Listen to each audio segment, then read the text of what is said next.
రాష్ట్రంలోని ప్రజా సమస్యలపై ఫోకస్ పెట్టింది కాంగ్రెస్ సర్కార్. ప్రజావాణి పేరుతో ప్రజలకు ఉన్న సమస్యలపై అప్లికేషన్లు తీసుకుంటుంది.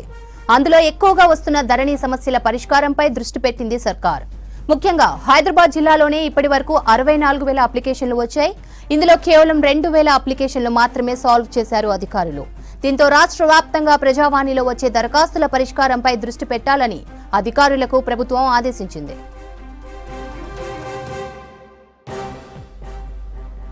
మరింత సమాచారం సెక్రటేరియట్ నుంచి యాదగిరి అందిస్తారు. యాదగిరి, ప్రజావాణి దరఖాస్తుల పరిష్కారానికి సర్కారు ఎలాంటి చర్యలు తీసుకుంటుంది?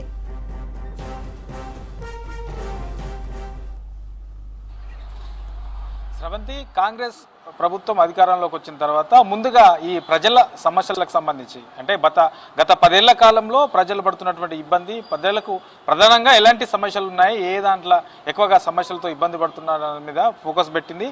అందులో భాగంగానే అధికారంలోకి వచ్చిన కొన్ని రోజుల్లోనే ఈ ప్రజావాణి కార్యక్రమాన్ని ప్రభుత్వం నిర్వహిస్తుంది. ఇందులో ఈ ప్రజావాణి కార్యక్రమంలో రాష్ట్ర వ్యాప్తంగా కూడా ప్రజలకు ఉన్నటువంటి సమస్యలు, వాళ్ళు ఏ దానితో ఇబ్బంది పడుతున్నారు, ఏ సమస్యలతో ఇబ్బంది పడుతున్నారు అనే దాని మీద పూర్తి స్థాయిలో వాళ్ళు ఈ ప్రజావాణి కార్యక్రమంలో దరఖాస్తు చేసుకునే విధంగా ప్రభుత్వం అవకాశం కల్పించింది.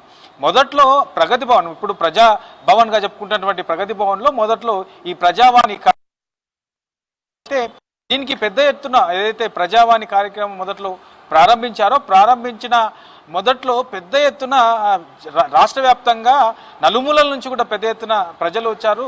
ప్రజాభవన్కి వచ్చి వాళ్ళ సమస్యలను దరఖాస్తు రూపంలో పెట్టుకున్నారు. మనం చూసాము, మొత్తం ప్రజాభవన్ ముందు రోడ్డు మీద వరకు కూడా పెద్ద ఎత్తున క్యూ లైన్ ఉండేది. అయితే ఇది రాను రాను జిల్లా వ్యాప్తంగా కూడా ప్రభుత్వం విస్తరింపజేసింది. ఇంకా అన్ని జిల్లా కలెక్టరేట్లో ప్రతి సోమవారం ఈ ప్రజావాణి కార్యక్రమం నిర్వహిస్తున్నారు. తర్వాత హైదరాబాద్లో GHMCలో కూడా ఈ ప్రజావాణి కార్యక్రమాన్ని సోమవారం రోజు నిర్వహిస్తున్నారు. ఇక ప్రజాభవన్లో ప్రతి మంగళవారం, శుక్రవారం 2 రోజులు ప్రజాభవన్లో ఈ కార్యక్రమాన్ని చేపడతా ఉన్నారు. దీనికి సపరేట్గా ఒక ఇన్ఛార్జి నోడల్ ఆఫీసర్ను కూడా, IAS ఆఫీసర్ను కూడా దీనికి ఇన్ఛార్జిగా నియమించారు. అయితే ఇందులో ప్రధానంగా ఈ ప్రజాకు సంబంధించిన ప్రజావాణి నిర్వహిస్తున్నారో ఇందులో ప్రధానంగా వస్తున్నటువంటి దరఖాస్తులు మేజర్గా కూడా మనకు ఈ ధరణికి సంబంధించినటువంటి సమస్యల మీదనే ఎక్కువగా ఈ దరఖాస్తులు వస్తూ ఉన్నాయి. సో ఇప్పుడు వరకు ఉన్నటువంటి సిచ్యువేషన్ చూస్తే మనకు అత్యధికంగా ఈ భూ సమస్యల మీదనే ధరణి వల్ల ఎట్లాంటి ఇబ్బందులు అవుతున్నాయి, తమ భూమి ఎట్లా కోల్పోయాము, ఇక ప్రభుత్వము గతంలో ఇచ్చినటువంటి భూములు కూడా మళ్ళీ లాక్కోవడం, తర్వాత దేవాదాయ శాఖకు సంబంధించినటువంటి భూములు, తర్వాత పోడు భూములకు సంబంధించినటువంటి సమస్యలు, ఇక గతంలో తమ పేరు మీద పట్టా ఉన్న తర్వాత ధరణి వచ్చిన తర్వాత తమకు తెలియకుండానే తమ భూమి కోల్పోయామంటూ ఇట్లాంటి సమస్యలే మేజర్గా ఈ ధరణికి సంబంధించిన దాని మీదనే ఈ ప్రజావాణి కార్యక్రమంలో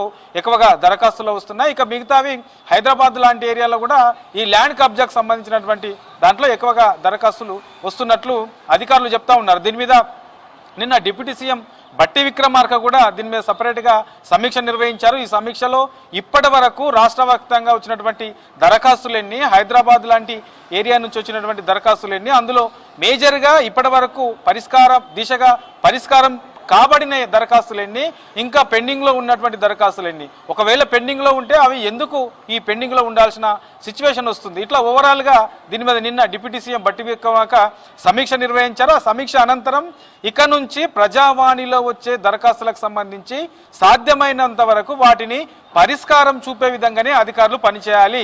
అవి ఎందుకు పెండింగ్లో ఉంటున్నాయి, ఎక్కడ పెండింగ్లో ఉండడానికి గల కారణాలేంటి, వాటికి పరిష్కారం చేయాలంటే ఏం చేయాలి, వీటి మీదనే అధికారులు దృష్టిలు పెట్టాలి.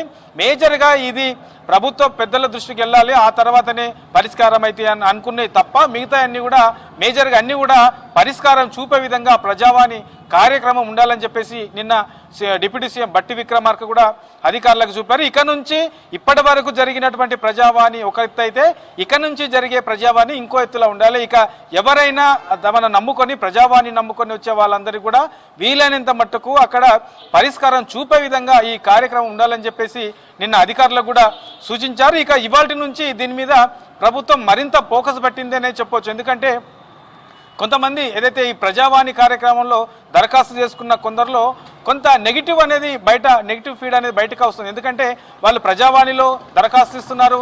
ఆ దరఖాస్తు ఇచ్చిన తర్వాత ఎక్కడ ఈ సమస్య ఉన్న దానిపైన ప్రజావాణి నుంచి డైరెక్ట్ అక్కడ ఉండే అధికారులు దాన్ని పూర్తి స్థాయిలో పరిశీలించి ఆ శాఖకు ఆ దరఖాస్తును పంపిస్తున్నారు. సో పంపించిన తర్వాత ఎవరైతే ఈ దరఖాస్తు చేసుకున్న దరఖాస్తుదారుడు ఉంటారో ఆ దరఖాస్తుదారుకి తన మొబైల్ నంబర్కి ఒక మెసేజ్ కూడా వస్తుంది. మీ దరఖాస్తును ఫలాని మీ శాఖకు సంబంధించినటువంటి సమస్య అయితే ఎక్కడుందో దానికి పంపాము అని చెప్పేసి మెసేజ్ వస్తుంది. ఆ మెసేజ్ వచ్చిన తర్వాత కొంత అక్కడ ఆ శాఖలో ఈ పరిష్కారం అయ్యే దగ్గర కొంత ఆలస్యమయ్యి కొంత నిర్లక్ష్యం అనేది కనబడుతుందనే అభిప్రాయాలు అయితే కొంత వ్యక్తమవుతున్నాయి. కాబట్టి ఇక నుంచి అలాంటి అభిప్రాయాలు కూడా రావద్దు. దరఖాస్తుదారుడి నుంచి తీసుకున్నటువంటి దరఖాస్తుకు సంబంధించి పూర్తి స్థాయిలో ప్రజావాణి కార్యక్రమం నుంచి ఆ నోడల్ అధికారి ఎవరైతే ఉంటారో నోడల్ అధికారి ఆధ్వర్యంలోనే ఆ అధికారులు ఎవరెవరైతే ఉంటారో ఆ అధికార ఆధ్వర్యంలోనే ఇది పూర్తి స్థాయిలో పరిష్కారం చూపే విధంగా ముందుకెళ్లాలని చెప్పేసి నిన్న సమీక్షలో డిప్యూటీ సీఎం చెప్పారు. అయితే ఈ ప్రజావాణికి సంబంధించి ఇక నుంచి పూర్తి స్థాయిలో ఈ పరిష్కారం దిశగా సమస్యలకు సంబంధించినటువంటి పరిష్కారం దిశగా ముందుకెళ్లే విధంగా ప్రభుత్వం కృషి చేస్తుంది. అందులో భాగంగానే నిన్న సమీక్ష చేశారు. అధికారులు కూడా దీని మీద మరిన్ని కొన్ని కీలకమైనటువంటి సూచనలు కూడా చేశారు. సవంతి.